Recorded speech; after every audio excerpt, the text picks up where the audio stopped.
আজাহারউদ্দিন হচ্ছেন শুধু একজন ক্রিকেটার নয়, আজকে উনি হচ্ছেন তেলেঙ্গানা সরকারের একজন এমএলএ এবং তিনি একজন সংখ্যালঘু সম্প্রদায়ের তিনি মন্ত্রী।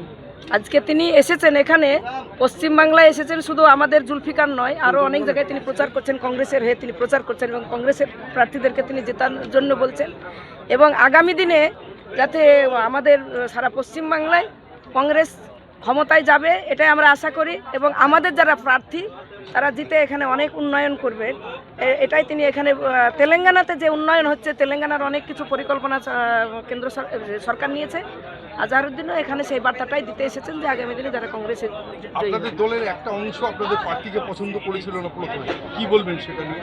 আমাদের দলের একটা অংশ প্রার্থীকে পছন্দ এরকম আমাদের কিছু জানা নেই, এটা কোনো জানা নেই। আমাদের কংগ্রেস দলের একটাই নিয়ম আছে যে কেউ কিন্তু প্রার্থীকে, সেটা বড় কথা নয়, আমাদের প্রতীকটা হচ্ছে, কংগ্রেসের প্রতীক হচ্ছে হাত।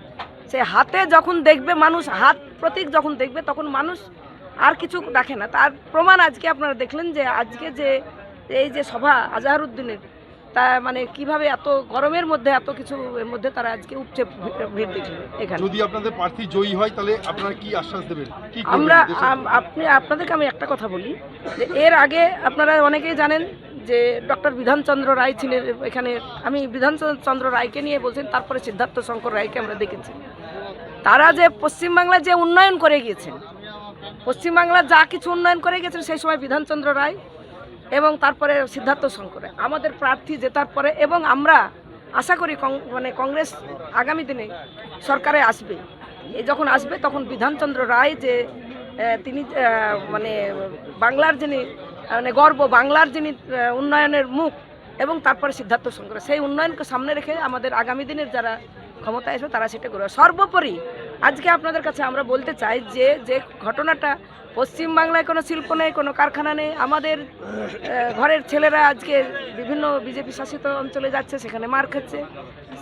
আমরা আশা করি যে আমরা সরকার ক্ষমতায় যাবে এবং আমাদের জুলফিকার আলী জেতার পরে নয়, জিতবে, এটাও আমরা 100% জানি। যে আজকে আপনারা দেখতে পাচ্ছেন যে বিশেষ করে সারা মুর্শিদাবাদ জেলায় জুলফিকারের যে জনজোয়ার, সেটা জেতার পরে তিনি এলাকায় আমরা শিল্প করার জন্য বলবো, কারখানা করার জন্য বলবো, সেখানে আসবে। বাংলার ছেলেরা যাতে বা মুর্শিদাবাদ ছেলেরা যাতে বিদেশে না যায়, আমরা যাতে বাংলায় কাজ দিতে পারি কারখানা করার পরে।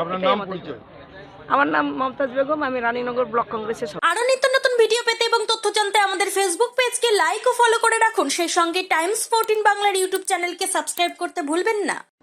মুখের উজ্জ্বলতা হারিয়ে গেছে, স্পট পড়ে গেছে, ব্রণ ভর্তি, তাই আর দেরি না করে আজই আসুন রায়গঞ্জের চণ্ডীতলায় হেলথ প্লাস মাল্টি স্পেশালিটি ক্লিনিকে এবং এখানে পান অভিজ্ঞ ডাক্তার দ্বারা ফ্রি স্কিন টেস্ট। আরো বিস্তারিত জানতে যোগাযোগ করুন 96748956169 এই নম্বরে।